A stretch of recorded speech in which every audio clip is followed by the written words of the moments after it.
வழிகாட்டும் வாழ்வை மாற்றும் என்னும் சத்தியவசன நிகழ்ச்சிக்கூடாக உங்களை மறுபடி சந்திப்பதில் மிக மகிழ்ச்சி அடைகின்றோம். இன்றும் நாங்கள் ஆண்டவருடைய வேதத்திலிருந்து சில வார்த்தைகளை நாங்கள் தியானிக்கப் போகின்றோம். மெய்யாகவே கடவுள் எங்களுக்கு எழுதி கொடுத்த இந்த வேதாகமம் எங்களுடைய வாழ்க்கையை நிச்சயமாக மாற்றிக்கொண்டிருக்கிறது, உருவாக்கி கொண்டிருக்கிறது, எங்களை உயர்த்தி கொண்டிருக்கிறது.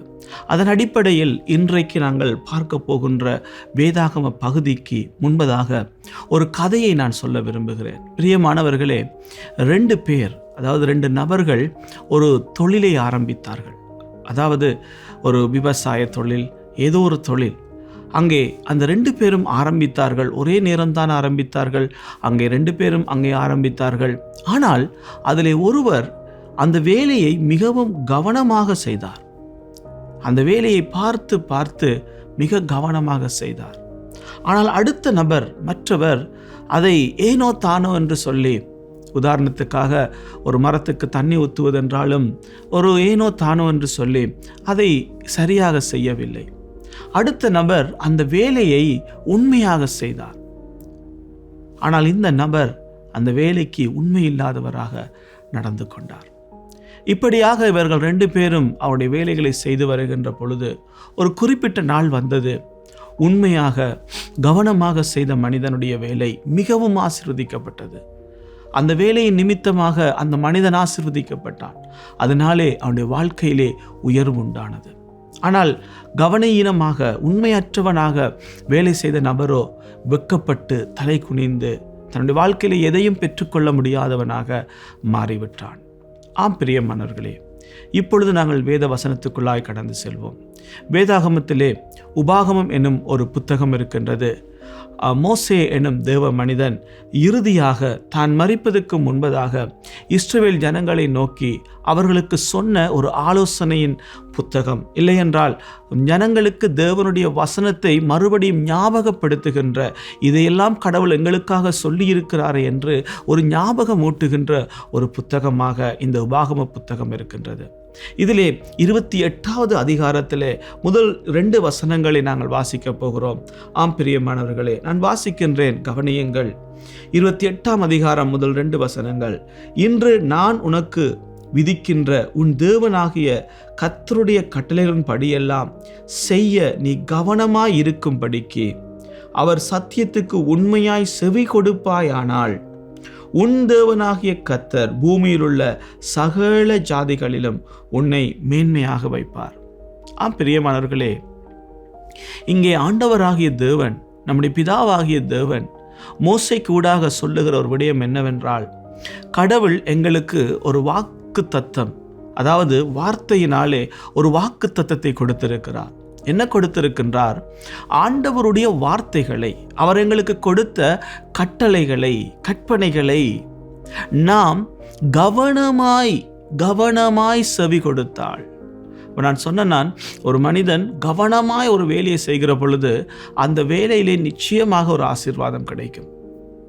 அதே போல நாங்களும் எங்களுடைய வாழ்க்கையிலே கடவுள் கொடுத்த வார்த்தைகள், கடவுள் கொடுத்த கற்பனைகள், கட்டளைகளை நாம் கவனமாக கை கொள்ளும் பொழுது, கவனமாக அதை நாங்கள் கரிசனையாய் அதை சிந்தித்து அதனை நாங்கள் உணர்ந்து கொண்டு அதுக்கு நாங்கள் செவி கொடுக்கிற பொழுது நிச்சயமாகவே கடவுள் சொல்லுகின்றார், பூமியில் உள்ள சகல ஜாதிகளிலும் உன்னை நான் மேன்மையாக வைப்பேன். அதாவது எங்களுடைய இந்த பூமியிலே நாங்கள் வாழுகின்ற பொழுது எங்களை சுற்றி பல இன மக்கள், பல ஜாதி மக்கள், பல மொழி பேசுகிற மக்கள் எங்கள் மத்தியிலே இருக்கின்றார்கள். அவர் சொல்லுகிறார், ஆண்டவர், நீ மாத்திரம் என்னுடைய வார்த்தைகளை கவனமாய் நீ செவி கொடுத்து அந்த வார்த்தைகளுக்கு உன்னை கீழ்ப்படிய பண்ணி கவனமாய் அதை நீ செய்வாயாயிருந்தால் நிச்சயமாக நான் உன்னை எல்லா ஜாதிகளுக்குள்ளும் உயர்ந்திருக்க பண்ணுவேன். ஆம் பிரியமானவர்களே, இன்றைக்கு நாங்கள் எங்களுடைய வாழ்க்கையிலே எத்தனையோ காரியங்களை நாங்கள் கவனமாக செய்கின்றோம், கவனமாக கையாளுகின்றோம். உதாரணமாக ஒரு விலை உயர்ந்த ஃபோன் எங்களுடைய கையில் இருக்குமா இருந்தால் அதை எத்தனை கவனமாக நாங்கள் பாதுகாக்கிறோம் பாருங்கள். ஒரு ஃபோன், பெறுமதியான ஃபோன் வாங்கின பொழுது அதைக்கு மேலாக டிஸ்பிளேக்கு நாங்கள் ஒரு டெம்பர் ஒட்டுகிறோம். ஏன்? அந்த டிஸ்பிளே கவனமாக இருக்க வேண்டும். அந்த ஃபோனுக்கு ஒரு பேக் கவர் போடுகிறோம். ஏன்? விழுகின்ற பொழுது, அதை பாவிக்கின்ற பொழுது அது அழுக்கப்படாமல் கவனமாக இருக்க வேணும். அப்போ அதனுடைய பாவனை அதிகரிக்கும், அதனுடைய பிரயோஜனம் எங்களுக்கு அதிகரிக்கிறது. ஆனால் ஆண்டவர் சொல்றாரு, அவருடைய வார்த்தைகளை நாம் கவனமாக கையாளுவோமா இருந்தால், இந்த சத்திய வசனம் எங்களோட வாழ்க்கைக்கு நாங்கள் கவனமாய் கேட்டு அதன்படி நாங்கள் செய்வோமா இருந்தால், கடவுள் சொல்றாரு, எங்களை அவர் பெருமதியாக்குவாரா, எங்களை உயர்ந்திருக்க பண்ணுவாரா. அப்ப நாங்கள் சிந்தித்து பார்ப்போம்.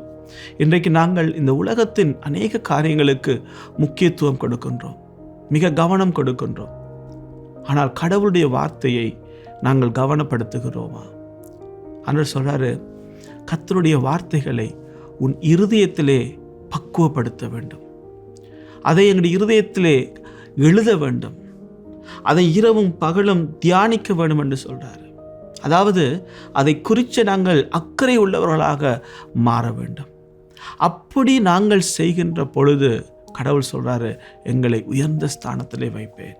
பிரியமானவர்களே, இந்த உபாகமம் புத்தகத்தில் 28ஆம் அதிகாரம் என்பது ஒரு நிறைவான ஆசீர்வாதம் நிறைந்த ஒரு புத்தகம், ஒரு அதிகாரம்.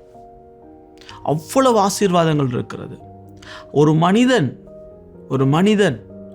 ஒரு மனுஷி, ஒரு குடும்பம், ஒரு பிள்ளை, முழு மக்களுக்கும் தேவையான சகல ஆசீர்வாதங்களும், பொருளாக இருக்கலாம், வசதியாக இருக்கலாம், பிள்ளை செல்வமாக இருக்கலாம், பெயர், புகழ், தலைமைத்துவம், அதிகாரம், தகுதி, எல்லா விதமான ஆசீர்வாதங்களும். இன்றைக்கு ஒரு மனிதன் எதையெல்லாம் பெற்றுக்கொள்ளணும் என்று விரும்புகிறானோ அதை எல்லாம் நிறைந்த ஒரு புத்தகம், ஒரு அதிகாரமாக இந்த வசனங்கள் இருக்கின்றது. இது எல்லாம் ஆண்டவர் சொல்றார், நான் உனக்கு தருகிறேன், நான் உன்னை ஜாதிகளுக்குள்ளே, ஜனங்களுக்குள்ளே உயர்ந்திருக்க பண்ணுகிறேன்.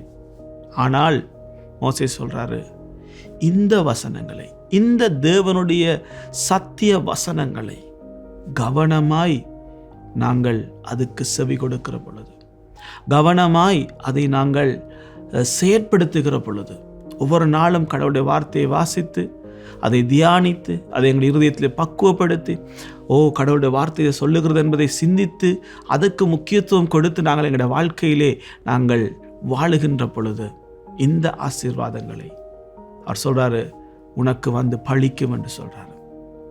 அந்த 2வது வசனத்தை நான் வாசிக்கிறேன். நீ உன் தேவனாகிய கர்த்தரின் சத்தத்துக்கு செவி கொடுக்கும் போது இப்பொழுது சொல்லப்படும் ஆசீர்வாதங்கள் எல்லாம் உன்மேல் வந்து உனக்கு பழிக்கும் என்று சொல்றார். பழிக்கும் என்றால் அது உனக்கே உரியது, உனக்கு இது நடக்கும் என்று ஆண்டவர் சொல்றார். பிரியமானவர்களே, இன்று நாங்கள் இந்த கவனமாய் இந்த வசனங்களை நாம் சிந்திக்க வேண்டும்.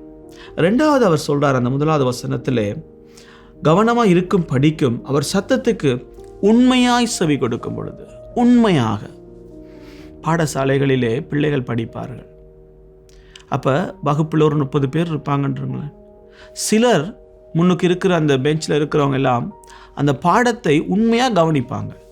டீச்சர் என்ன படிப்பிக்கிறாங்க, டீச்சர் என்ன பேசுகிறாங்க. ஆனால் பின்னுக்கு இருக்கிற சிலர் விளையாண்டு கொண்டு அங்கே அந்த பாடத்தை உண்மையாய் கவனிக்க மாட்டார்கள், கவனிக்கிறதை போல நடிப்பார்கள்.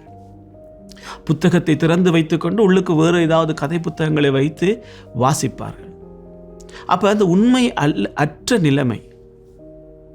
ஆனால் உண்மையாக படிக்கின்ற அந்த பிள்ளை, உண்மையாகவே அந்த காரியத்தை படிக்கின்ற அந்த பிள்ளையுடைய பெறுபேறுகள், மார்க்ஸ் வித்தியாசம்.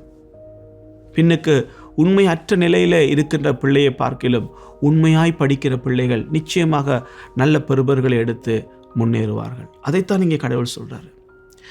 உண்மையாக நாங்கள் கடவுளுடைய வார்த்தையை வாசிப்போம், உண்மையாக நாங்கள் கடவுளுடைய வார்த்தைக்கு முக்கியத்துவம் கொடுப்போம், உண்மையாக நாங்கள் வாழுவோம். எங்களுடைய வாழ்க்கையிலே எல்லாவற்றிலும் உண்மை தேவை. பிரியமானவர்களே, குடும்பத்திலே உண்மை, பேச்சிலே உண்மை, எங்களுடைய செயல்களிலே உண்மை, கடவுளுக்கு நாங்கள் உண்மையாக வாழ வேண்டும். இன்றைக்கு இந்த உண்மை என்கின்ற காரியம் அநேகருடைய வாழ்க்கையிலே காணாமல் போய் கொண்டிருக்கிறது. ஏனென்றால் சிலர் சொல்லுகிறார்கள், இந்த உலகத்தில் உண்மையாக இருந்தால் நாங்கள் எதையும் பெற்றுக்கொள்ள முடியாது என்று. இன்றைக்கு அநேகர் சொல்கிறாங்க. அதனால் யாரையாவது ஏமாற்ற வேண்டும், யாரிடத்திலாவது களவு செய்ய வேண்டும், பொய் சொல்ல வேண்டும், வஞ்சிக்க வேண்டும்.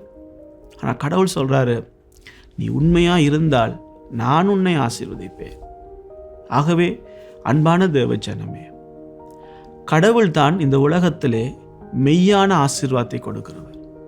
அதாவது யாக்கோபுத்தில் சொல்லப்பட்டிருக்கிறது, நன்மையான எந்த ஈவும் பூரணமான எந்த வரமும் பிதாவின் ஜோதிகளாகிய பிதாவிடத்தில் இருந்து எங்களுக்கு இறங்கி வருகிறது, பரலோகத்திலிருந்து எங்களுக்கு வருகிறது.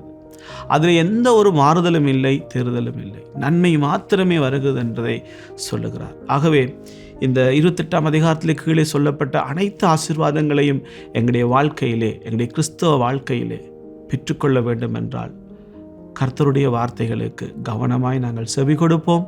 உண்மையாக நாங்கள் கர்த்தருக்கு முன்பாக மாறுவோம், உண்மையாக வாழுவோம். கடவுள் உண்மையாகவே எங்களை ஆசீர்வதிப்பார்.